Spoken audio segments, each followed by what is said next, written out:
Welcome to the deep dive. Today we're really getting into the power of habits. Yeah, we're using that source you shared, James Clear's Atomic Habits. Fantastic book. It really is. And our mission, well, it's to pull out those key strategies, the actionable stuff, on how tiny changes can lead to, huge results, and how habits really shape who we are. Exactly. And for you listening, especially if you're like our learner persona, we know you want that solid knowledge, those aha moments, but without getting totally overwhelmed. Right.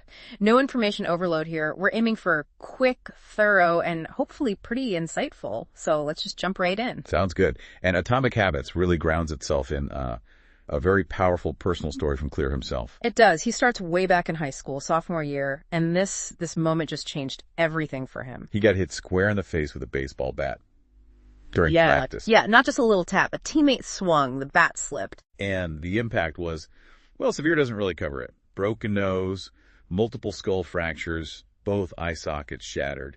He even had brain swelling, ended up in a medically induced coma. It's just brutal, thinking about that kind of injury. It really puts things in perspective.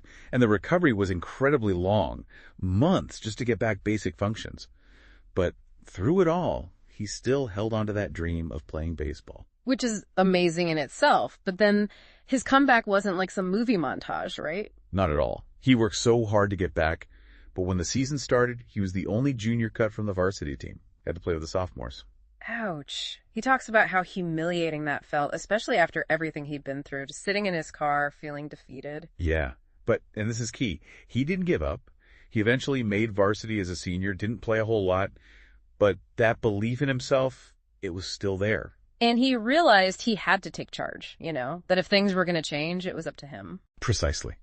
And that whole journey, overcoming that massive adversity through small, consistent steps, that's really the heart of the book's philosophy. It's not just theory, it's lived experience. Using tiny habits to heal, to achieve his potential, building his website, becoming this huge voice on habit formation. Exactly. That authenticity, that lived experience, it really makes the principles resonate. You feel like, okay, this guy actually did this stuff. So let's talk about the core concept then. Atomic habits. We all know habits, routines, automatic stuff. What makes a habit atomic? Okay, so Clear defines an atomic habit as like a really tiny action. Small, easy to do. But crucially, it's also a fundamental part of a larger system. Tiny but powerful. Immensely powerful. Because they feed into this idea he calls the aggregation of marginal gains. He uses the example of British cycling. Oh yeah, they were like famously mediocre for ages. For over 100 years. Right. Never won the Tour de France. Then Dave Brailsford takes over, and his whole approach was, let's make a 1% improvement in absolutely everything. Everything. Like bike seats, nutrition, hand washing. Everything. Pillowcases for better sleep, the massage gel they used, tire friction, things you wouldn't even think of. Yeah. And a 1% improvement. Well, it sounds tiny, doesn't it? Yeah, almost insignificant. Like, what difference does 1% make today? Right. But that's the magic, the compounding effect. Yeah. Clear does the math. 1% better each day for a year doesn't make you 3.65% better. Yeah. It compounds. Okay. You end up nearly 37 times better after a year. It's exponential growth. Wow. 37 times better from just 1% a day. It's staggering. And the scary part is the reverse is also true. Get 1% worse each day, and you basically decline down towards zero. So habits are, like he says, the compound interest of self-improvement. Exactly. The results aren't immediate. You don't see it day to day necessarily. It takes time, months, years sometimes. That's where people often give up, isn't it? Totally. He calls it the valley of disappointment. You're putting in the work, you're being consistent, but the results aren't showing yet. It feels like it's not working. But the effort isn't wasted. No, it's being stored. It's accumulating. Yeah. Like potential energy. Then you hit this threshold, and boom, the real results become visible. It's a reminder, that all big things really do come from small beginnings. Every habit starts with just one decision. Okay, that makes sense. The power of tiny compounding actions. But then Clear makes this really interesting distinction between goals and systems. What's that about? This is a really fundamental shift he proposes. He argues that focusing only on goals has some serious downsides. Like what? Well, for one, it kind of postpones happiness, right? You think, okay, when I achieve this goal, then I'll be happy. So you're always chasing something in the future. Yeah, I can see that. Always deferring contentment. He admits he did that himself for years. Another problem is what he calls the yo-yo effect. You train like crazy for a marathon, you run it, and then what? You stop training because the goal is done? Exactly. The motivation disappears once the goal is achieved. And finally, goals don't actually tell you how to make progress. They're just the desired outcome. So if goals aren't the whole picture, what should we focus on? The system. He says focus on the system, the processes, the routines that lead to the results. Okay, give me an example. All right, think about a business owner. The goal might be $1 million company. The system is how they test products, hire people, run marketing campaigns day to day. Or a musician. Goal. Play a complex piece. System. Their daily practice routine, how they break down hard parts, how they get feedback. It's the process. So it's about the daily grind, the consistent effort, not just staring at the finish line. Like in sports, you don't win by looking at the scoreboard. Precisely. Bill Walsh, the famous coach, said, the score takes care of itself. Focus on executing the process, getting better every day. Clear argues, if you just focus on improving your systems and ignored your goals entirely, you'd probably still succeed. Huh. That's a strong claim. But it makes sense, right? The system is what drives the results. And a systems approach lets you feel satisfied whenever the system is running, not just when you hit some arbitrary target. It's much better for long-term progress. It's about building the track, not just dreaming about the destination. I like that. Focus on the track. Okay, Right. This leads really nicely into another big idea. How habits and identity are linked. It's a two-way street. Absolutely. A really deep connection. Clear talks about 3 levels of change. There's changing your outcomes like lose weight, write a book. Okay. Then there's changing your process like start a new workout, create a writing schedule. Right. But the deepest level is changing your identity, changing your beliefs about yourself, becoming a healthy person, identifying as a writer. He argues this identity level is the most powerful place to focus for lasting change. So how do habits actually change who we think we are? Well, every action you take is like casting a vote for the type of person you want to be. That's his metaphor. Yeah. Make your bed. That's a vote for being an organized person. Yep. Write for an hour. A vote for being a creative person, a writer. Go to the gym. Vote for being an athletic person. The more votes you cast through your actions. The more evidence you build for that identity. Exactly. You start to embody it, and then pride kicks in. Pride. How does that work? Once you start taking pride in an aspect of your identity, like, I'm the kind of person who keeps their space tidy, or I take pride in my fitness, it becomes intrinsically motivating to maintain the habits that support that identity. It becomes part of who you are, not just something you do. Yes. That shift from I want this to I am this is the ultimate form of motivation. He used stopping his own nail-biting habit as an example. Taking pride in having well-kept nails was the key. But there's a danger too, right? Getting too attached to an identity. Yeah, he warns about that. If you cling too tightly to one identity, I'm not a morning person, I'm bad with technology, it can actually hold you back. He calls it cognitive slumber. You just accept these limiting beliefs. Right. And trying to build a habit that clashes with that core identity is like swimming upstream. So while identity is powerful, you also need some flexibility. The key takeaway is that your identity emerges from your habits. Focus on becoming the type of person first, and the outcomes often follow. The real reason habits matter so much is that they change your beliefs about yourself. Okay, fantastic. So that sets the stage perfectly for the practical side. Yeah. How do we actually build these better habits? Cleary gives us the 4 laws of behavior change. Where did this idea start? It really builds on the work of a psychologist named Edward Thorndike, way back, like late 1800s. He did these famous experiments with cats in puzzle boxes. Cats in boxes. Yeah, observing how they learned to escape. He found that the actions that led to escape a satisfying outcome were repeated more often. It became faster and more automatic. Ah, okay. Behavior followed by satisfaction gets repeated. That's the core principle. Behaviors with satisfying consequences get stamped in. Behaviors with unpleasant ones tend to fade away. This is fundamental to how habits form. And this leads directly to the habit loop. Cue, craving, response, reward. Can you break that down? Sure. It's the basic pattern behind every habit. First, the cue. Yep. The trigger could be a time, place, emotion, another person, a preceding action, anything that tells your brain to initiate a behavior. Okay, the trigger. Then the craving. This is the motivation, the desire. Importantly, you don't crave the habit itself. You crave the change in state it delivers. Relief, satisfaction, entertainment, whatever. You want the feeling, not the action necessarily. Exactly. Then comes the response. That's the actual habit, the action or thought you perform. Got it. And finally, the reward, the payoff.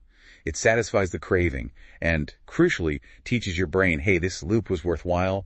Let's remember it for next time. Cue, craving, response, reward, running constantly, often unconsciously. Totally. And Clear's 4 laws are basically a framework for hacking this loop. For building good habits, you want to make it obvious, cue, make it attractive, craving, make it easy, response, and make it satisfying, reward. And to break bad habits. You just invert them. Make it invisible, make it unattractive, make it difficult, and make it unsatisfying. Simple, but really effective. All right, let's tackle law 1. Make it obvious. Why start there? Because the cue is what kicks the whole process off. And often, we're not even consciously aware of the cues triggering our habits. Our brains are amazing at picking up subtle signals from the environment. Like that paramedic example he gives, sensing danger subconsciously. Exactly. Our brains automate so much based on past experience. We run on autopilot way more than we realize. Think about habits triggered by cues that are practically invisible now. The bowl of candy on the desk, the phone buzzing in your pocket, the TV remote on the armrest. Yeah, you just react automatically. Right. So the very first step is awareness. You can't consciously change a habit if you don't even realize what's triggering it. That's where exercises like the habit scorecard come in. Just listing out your daily habits to see them clearly. Yeah, just notice them without judgment first. Good, bad, neutral. He also mentioned that pointing and calling technique from the Japanese railways. Where they physically point and say what they're doing. Right. Seems kind of silly, but it forces conscious awareness, reduces errors, it brings unconscious actions into the light. Okay, so once we're aware, how do we make the cues for good habits more obvious? 2 main strategies he highlights are implementation intentions and habit stacking. Implementation intentions. That sounds formal. It's just a fancy way of saying, make a specific plan. Instead of, I'll exercise more, you say, I will do 20 push-ups at 7 a.m. in my living room. The formula is, I will behavior at time and location. Super specific. Studies show this specificity dramatically increases follow-through. It preloads the decision. Then there's habit stacking. Stacking a new habit onto an existing one? Exactly. The formula is, after current habit, I will new habit. Like, after I pour my morning coffee, I will meditate for 1 minute. Or after I take off my work shoes, I will change into my workout clothes. You're using an established routine as the trigger, the cue for the new one. Precisely. You leverage the automaticity you've already built. And again, you need that habit scorecard to know what your current habits actually are to stack onto them. And then there's the environment itself, making cues visible. Huge factor. Our environment shapes our behavior profoundly. Think about the hospital cafeteria changing drink placement made water obvious, sales went up. Or those fly stickers in the urinals at Schiphol Airport. Yeah, reducing cleaning costs. It works. Make the cue for the good habit impossible to miss. Want to eat fruit, bowl on the counter, want to read, book on the pillow, want to practice guitar stand in the middle of the room. And hide the cues for bad habits. Put the cookies on the top shelf, hide the remote. Exactly. Over time, the context itself becomes the cue. That's why it can be easier to build new habits in a new environment. You're not fighting old triggers, like when you travel. Or even just dedicating a specific space for a specific habit. Yes. Though things like phones make it tricky, right? Yeah. They're a bundle of cues for everything. Work, distraction, connection. True. Okay, law 1, make it obvious. Got it. Let's move to law 2. Make it attractive. How do we tap into that craving? This one dives into motivation. Yeah. Clear talks about those classic animal studies. Tenbergen's gull chicks pecking red dots. Lawrence's geese retrieving eggs. Ooh, supernormal stimuli. Right. Exaggerated cues getting a stronger response. Exactly. And he argues modern life is full of engineered supernormal stimuli for humans. Hyper-palatable foods designed to hit all our bliss points, social media notifications, video games. They hijack our natural reward pathways. They make things artificially attractive, and dopamine is key here. Big time. We used to think dopamine was just about pleasure, liking something, but research shows it's much more about wanting, anticipating the reward. It drives the craving. Dopamine spikes before you get the reward, sometimes even just thinking about it. So it's the anticipation that motivates us. Very much so. And we can leverage this with a technique called temptation bundling. Okay, what's that? It's pairing something you want to do with something you need to do. Like, you only get to watch your favorite Netflix show while you're on the exercise bike. Linking the reward you crave to the habit you're trying to build. Exactly. Or maybe you only listen to your favorite podcast while you're cleaning the house. Or check Instagram only after you've done 10 minutes of studying. You make the less attractive habit a gateway to the attractive one. Clever. What else makes habits attractive? Social norms? Hugely influential. We're tribal creatures. We want to fit in. Behaviors are more attractive when they help us belong. Think about fashion trends or slang or... The Polgar sisters becoming chess grandmasters because it was the family obsession. Perfect example. Studies show things like obesity, happiness, even IQ scores tend to cluster in social networks. We imitate the behaviors of those around us. So join a culture where your desired behavior is the normal behavior. That's a powerful strategy. Surround yourself with people for whom the habit you want is just what they do. Join a running club, a book group, a writing workshop. Shared identity makes it attractive. But it can cut both ways, right? Conforming can sometimes hold us back. Definitely. Like the chimpanzees who knew a better way to crack nuts but stuck with the group's less efficient method just to fit in, social pressure is strong. We also tend to imitate the powerful or successful. Yeah, we copy people with status. Think about celebrity endorsements or how trends start with influential figures. You can use this by choosing role models who embody the habits you want. And conversely, we can make bad habits unattractive. Yes, by reframing them, changing your association. He mentions Alan Carr's easy way to stop smoking, which works by making smoking seem undesirable, highlighting the downsides, not the supposed benefits. So you focus on the freedom of not smoking rather than feeling deprived. Exactly. Reframe saving money not as sacrifice, but as building future freedom. Reframe exercise not as a chore, but as building strength and energy. It's about mindset, making the benefits attractive. Makes sense. Okay, law 3. Make it easy. This feels crucial. It really is. Because we naturally gravitate towards the path of least resistance. It's just human nature. We conserve energy. He makes that distinction between motion and action, right? Yes. Motion is planning, strategizing, learning. Action is what actually delivers an outcome. We often get stuck in motion because it feels productive, but it doesn't actually move the needle. Reading diet books is motion. Eating a healthy meal is action.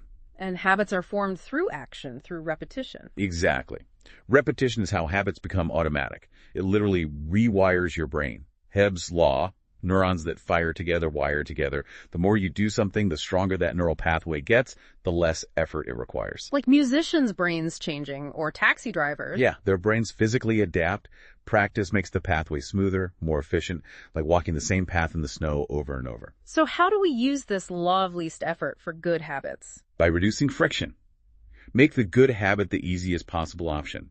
Remove steps, obstacles. Like addition by subtraction, getting rid of waste. Exactly. Like lean manufacturing. Cut out anything unnecessary between you and the desired action. Lay out your workout clothes the night before. Pre-chop veggies on Sunday for the week. Keep your running shoes by the door. Organize your desk so the important tools are right there. Make it effortless almost. As close as possible. And conversely, increase friction for bad habits. Hide the remote batteries. Delete distracting apps from your phone. Unsubscribe from tempting email lists. Don't keep junk food in the house. Make the bad habit a pain to do. Right. Prime your environment so the path of least resistance leads to the good choice. He also talks about decisive moments, small choices with big impact. Yeah, those little hinge points in the day. Putting on workout clothes makes exercising way more likely. Deciding not to order takeout makes cooking at home almost inevitable. Habits are often the entry point, the first domino. And the 2-minute rule helps get that first domino falling. Brilliantly simple, incredibly effective. When starting a new habit, make it take less than 2 minutes to do. Just 2 minutes. Yeah. Downscale your goal. Read before bed becomes read 1 page. Do yoga every day becomes take out my yoga mat. Run 3 miles becomes put on my running shoes. It sounds too easy. That's the point. It's about making it so easy you can't say no. The goal initially isn't mastery. It's just showing up consistently. Master the art of starting. Standardize before you optimize. Exactly. You can't improve a habit that doesn't exist. Build the foundation first, then worry about making it better. The aim is to make good habits inevitable and bad habits impossible. Like Victor Hugo locking away his clothes to force himself to write. Classic commitment device. Yeah. Or setting multiple alarms across the room. Or using website blockers. Or automating savings transfers. One-time actions that lock in future behavior. That story about the cash register inventor, Patterson. Yeah, designing a system that made employee theft much harder. It's about making the default path the right path. Okay, law 3. Make it easy. Critical. Now the final one, law 4. Make it satisfying. Why is this the capstone? Because what is immediately rewarded gets repeated. Remember Thorndike's cats. The satisfying escape made them repeat the action. Pleasure signals the brain, do that again. Like that hand-washing study in Pakistan. The nice soap made the difference. Exactly. The soap provided immediate sensory pleasure, making the habits stick better than just knowing the health benefits, which are delayed. That's the core challenge with good habits. The reward is often distant. Bad habits usually give instant gratification. Our brains are wired for immediate rewards. Evolutionarily, that made sense. Right, so the cardinal rule of behavior change is, what is immediately rewarded is repeated.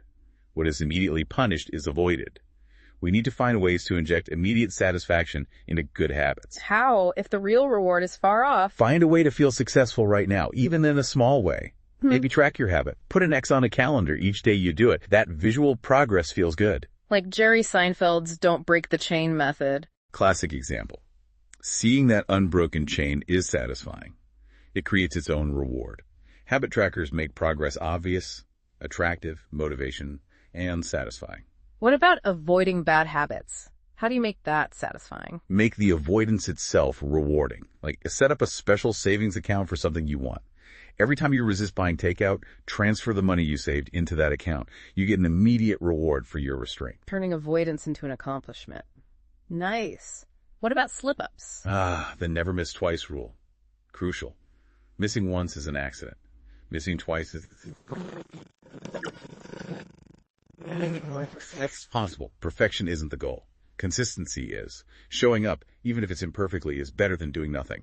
Lost days hurt more than successful days help, momentum-wise. Don't let one slip become two. And be careful what you track, right? Don't optimize for a useless metric. Good point. Make sure what you're measuring actually aligns with what you want to achieve, not just what's easy to count. What about adding consequences? Accountability. Yeah, that adds immediate cost to inaction. An accountability partner, just knowing someone else knows your goal and might ask about it, can be surprisingly effective. Yeah. Public commitment works. Or a habit contract. Even stronger. You formally state your intention and the specific penalty for failing. Could be financial, could be social embarrassment. Brian Harris betting his wife and trainer he'd lose weight is a great example. Immediate consequences, positive or negative, shape behavior fast. Like late fees or grades tied to attendance. Exactly. You can also use motivation rituals, doing something enjoyable right before a difficult habit to make the whole sequence more appealing. Okay, those are the 4 laws. Powerful framework. But he also includes some advanced tactics for going from good to great. Right. Once you've got the basics down, one idea is playing to your strengths. Recognizing that, genes and natural inclinations matter. Like Phelps and El Garouge having the same inseam despite different heights. Genetics gave them advantages. Exactly.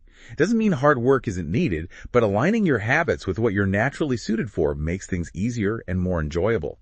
Find where your skills, interests, and opportunities intersect. Work with your nature, not constantly against it. Yeah. Then there's the Goldilocks rule. Not too hard, not too easy. Just right. We're most motivated when tasks are right on the edge of our current abilities.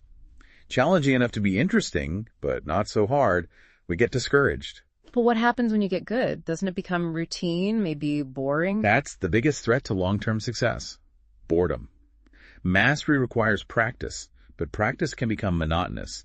The difference between amateurs and pros. Pros stick to the schedule even when they're bored. Exactly. Amateurs let life get in the way. Pros show up, especially on the days they don't feel like it. But just showing up isn't enough for mastery. You need deliberate practice. Consciously focusing on improvement, not just mindlessly repeating. Right. Habits automate things, which is good, but mastery requires staying engaged, reflecting, tweaking. Habits plus deliberate practice. Mastery. Which leads to his point about reflection and review. Yeah, taking time periodically, like an annual review or integrity report, to consciously look at your habits and performance. Yeah. Are they still serving you? Are they aligned with your identity? It keeps you aware and helps you adjust. And it prevents getting too rigidly stuck in one identity, which can limit future growth. Wow. We've covered a lot of ground. This deep dive into atomic habits has been really rich. Can you maybe recap the absolute core message for us? Sure. I think the biggest takeaway is that tiny, almost invisible changes, those atomic habits, when done consistently, they compound into truly remarkable results over time. It's not about massive overnight transformation. It's about the small wins day after day and focusing on the system, the process, not just the outcome. Exactly. And understanding that your habits are fundamentally shaping your identity. Every action is a vote for the person you're becoming. And the 4 laws give us that practical toolkit. Make it obvious. Make it attractive. Make it easy. Make it satisfying. That's your roadmap for building good habits and, by inversion, breaking bad ones. Yeah. It works for pretty much anything you want to change. So, a final thought for you, our listener, to take away from all this. Maybe just pause for a second and think, what's one tiny atomic habit you could start today? Something that takes less than 2 minutes, maybe? Yeah, and how does that small action, that single vote, align with the person you ultimately want to be? Think about that Sorite's paradox, the heap of sand. One grain doesn't make a heap, but add enough single grains, and eventually you have something substantial. How can those seemingly insignificant daily actions build into the life you want? Something to definitely chew on. Thanks for diving deep with us today.